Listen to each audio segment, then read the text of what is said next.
प्रिय विद्यार्थियों, कोटा विश्वविद्यालय कोटा के पाठ्यक्रम अनुसार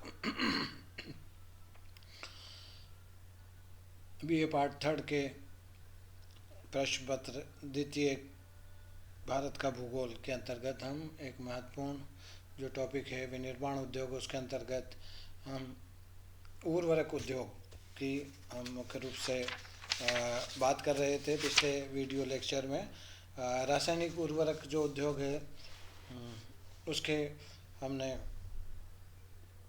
जो क्षेत्र है कहाँ कहाँ पर इसका उत्पादन होता है उस पर चर्चा की थी।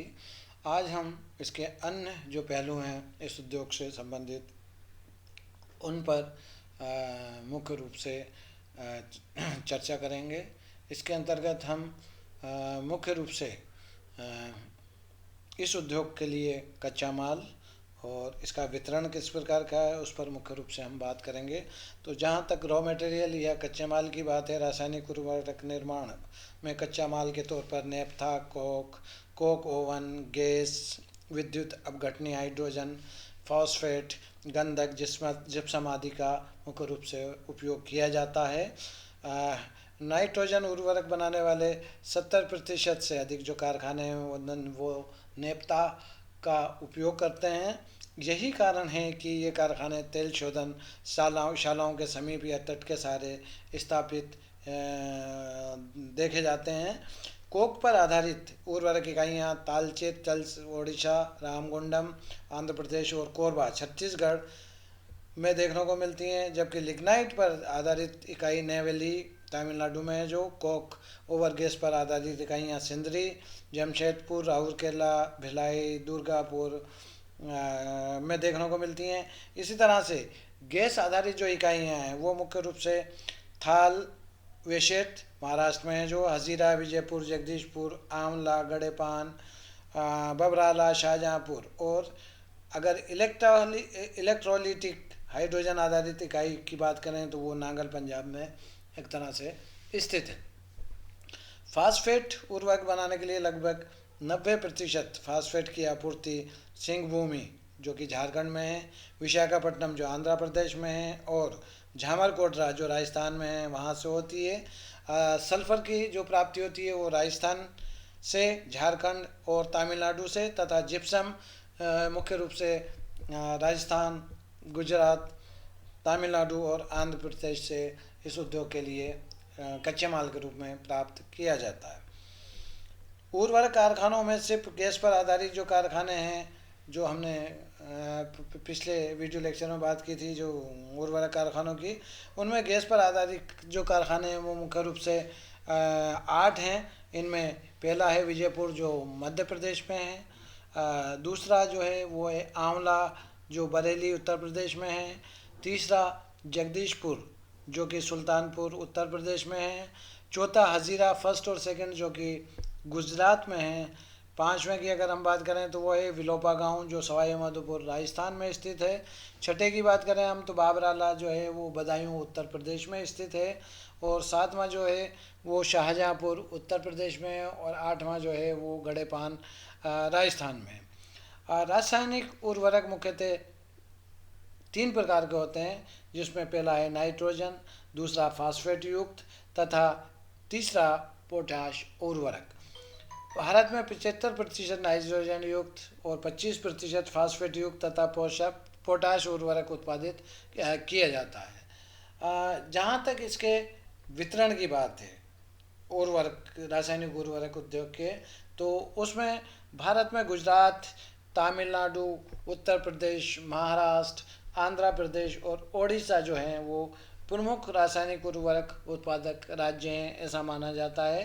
राज्यों में उर्वरक कारखानों का अगर हम विवरण देखें तो संक्षिप्त रूप में कह सकते हैं कि जो गुजरात है, गुजरात में रासायनिक उर्वरकों का सबसे बड़ा उत्पादक गुजरात राज्य को देश में माना जाता है। ये राज्य अकेले ही देश के 1/4 नाइट्रोजन और फास्फेट उर्वरकों का ऐसा माना जाता है उत्पादन करता है। वडोदरा, कलोल, भरूच, ऊधना, कांडला, भावनगर, हजीरा और सूरत जो है वो ये इसके मुख्य केंद्र हैं। दूसरा जो महत्वपूर्ण स्टेट है या राज्य है वो है तमिलनाडु। तमिलनाडु में देश के 5 8.7% नाइट्रोजन और 6.8% फास्फेट उर्वरकों के उत्पादन किया जाता है, ऐसा माना जाता है। और यहाँ के जो उर्वरक कारखाने हैं वो मुख्य रूप से नेवली, रानीपेट, इन्नौर, तूथुकुडी, कोयम्बटूर, कुड्डलोर, अवाड़ी, मनाली में मुख्य रूप से स्थित हैं।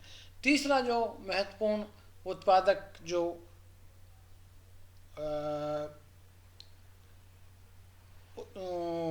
राज्य है वो है उत्तर प्रदेश। और उत्तर प्रदेश में देश के 27.3% नाइट्रोजन और 5.2% फास्फेट उर्वरकों का ऐसा माना जाता है कि उत्पादन किया जाता है। कानपुर, फूलपुर जो इलाहाबाद में है, गोरखपुर, वाराणसी, मगरवाड़ा, बबराला, आंवला, शाहजहाँपुर और जगदीशपुर जो सुल्तानपुर में है, इसके प्रमुख उत्पादक केंद्र हैं। चौथा जो राज्य है वो है महाराष्ट्र। महाराष्ट्र में देश के कुल उत्पादन का नाइट्रोजन उर्वरकों का जो महाराष्ट्र में उत्पादन होता है वो 8.86% और फास्फेट उर्वरकों का 10.4% भाग उत्पन्न किया जाता है। मुंबई में 3 इकाइयाँ हैं जो ट्राम्बे, अंबरनाथ और लानी कलझोर में है। ये एक तरह से इसके मुख्य केंद्र हैं। इसी तरह से पांचवा जो राज्य है, महत्वपूर्ण राज्य जो उर्वरकों के उत्पादन में अपना महत्वपूर्ण योगदान रखता है वो है आंध्र प्रदेश। आंध्र प्रदेश का देश में फास्फेट उर्वरकों के उत्पादन में 11.3% और नाइट्रोजन उर्वरकों में 6.8% का योगदान है। मुख्य उत्पादन रामागुंडम, काकीनाडा, मोलाली जो हैदराबाद में, ताड़ेपल्ली, टनुकू और निदादावोले केंद्रों से इसके उत्पादन की प्राप्ति होती है। छठा अगर राज्य की महत्वपूर्ण राज्य की बात करें वो है ओडिशा। ओडिशा में देश के 7.9% फास्फेट और 0.8% नाइट्रोजन उर्वरकों का उत्पादन होता है।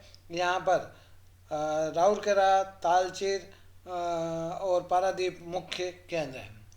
सातवां अगर राज्य की बात करें तो पंजाब राज्य का महत्वपूर्ण स्थान है। पंजाब में देश के 5.02% नाइट्रोजन उर्वरकों का उत्पादन होता है। नागल में 2 इकाइयाँ हैं और भटिंडा जो है वो मुख्य केंद्र है उर्वरक के उत्पादन का। आठवां अगर राज्य की बात करें तो उसमें हम कह सकते हैं कि केरल राज्य का महत्वपूर्ण स्थान है। केरल में देश का 1.9% फास्फेट और 1.1% नाइट्रोजन उर्वरक बनाए जाते हैं। अलवायो में 3 इकाइयाँ हैं और कोची इसका एक प्रमुख केंद्र के रूप में है। नवे राज्य की बात करें तो राजस्थान को हम सम्मिलित कर सकते हैं। राजस्थान में देश का 10.2% नाइट्रोजन और 9.5% फास्फेट उर्वरक पैदा किया जाता है। प्रमुख केंद्रों में कोटा, गणेपान, खेतड़ी, देवाड़ी और चित्तौड़गढ़ जो है वो शामिल हैं। इनको सम्मिलित कर सकते हैं हम इसके अंतर्गत। और अगर अगले राज्य की हम बात करें तो वो 10वें राज्य के रूप में हम पश्चिम बंगाल को इसके अंतर्गत सम्मिलित कर सकते हैं। पश्चिम बंगाल में जो है उर्वरकों के 5 कारखाने हैं जिनमें मुख्य रूप से बर्नपुर, दुर्गापुर, सिरडा, खारदा और हल्दिया, जिनसे देश के 11.06% फास्फेट और 0.39% नाइट्रोजन उर्वरकों का उत्पादन किया जाता है। अन्य रासायनिक उर्वरकों के राज्यों में हम मुख्य रूप से झारखंड, जिसके अंतर्गत सिंदरी, धनबाद और जमशेदपुर आते हैं, वहाँ पर इनका उत्पादन होता है। इसी तरह से असम राज्य में नामरूप और चंद्रपुर में, इसी तरह से छत्तीसगढ़ में भिलाई और कोरबा स्थानों पर, कर्नाटक में बेंगलुरु, बेलागोला, मुनीराबाद आदि स्थानों पर उर्वरकों का उत्पादन होता है। इसी तरह से बिहार में बरौनी में, मध्य प्रदेश में कुम्हारी में, हरियाणा में पानीपत में, गोवा में सानकोले और दिल्ली को सम्मिलित का इसके अंतर्गत हम कर सकते हैं। जहाँ तक इसके उत्पादन की बात है तो भारत में नाइट्रोजन और फास्फेट उर्वरक प्रमुखता से उत्पादित किए जाते हैं। इनके उत्पादन का स्वरूप हम इस रूप में देख सकते हैं कि 1960-61 में जो उत्पादन नाइट्रोजन का जो था वह 98,000 टन था और फास्फेट का 52,000 टन था, जो 2013-14 में 12,338 हज़ार टन और 3,700 14,000 टन क्रमशः हो गया।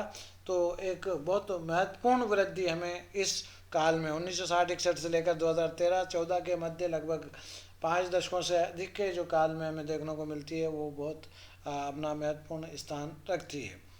भारत में रासायनिक उर्वरकों के उत्पादन में तीव्र गति से ऐसा माना जाता है कि वृद्धि हुई है, और इसकी वृद्धि के कारण ही कृषि क्षेत्र में भी एक क्रांति हमें देखने को मिली है, और कृषि क्षेत्र में भी हमें फसलों के उत्पादन में बहुत महत्वपूर्ण प्रगति या वृद्धि देखने को हमें मिली है।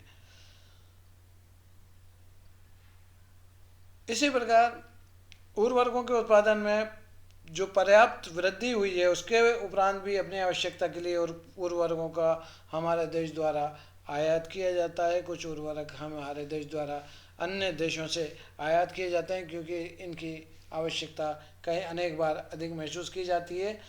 2013-14 में भारत में 7,434 करोड़ रुपए के उर्वरक आयात किए गए थे। तो इससे अंदाज़ा लगाया जा सकता है कि कृषि संबंधी जो कार्य हैं उनके लिए हमारे देश में तो उत्पादन उर्वरकों का एक अच्छी मात्रा में होता ही है। उसके साथ ही जो कमी पूर्ति रहती है, उसको मुख्य रूप से उस कमी को पूरा करने के लिए अन्य देशों से उर्वरकों का हमारे देश में आयात किया जाता है, जिसके कारण कृषि के क्षेत्र में, कृषि के उत्पादन में, कृषि की वृद्धि में और कृषि की प्रगति में एक महत्वपूर्ण योगदान हमें देश में देखने को मिलता है, जो एक महत्वपूर्ण हमारी कृषि का एक जो है वो बहुत ही महत्वपूर्ण एक पक्ष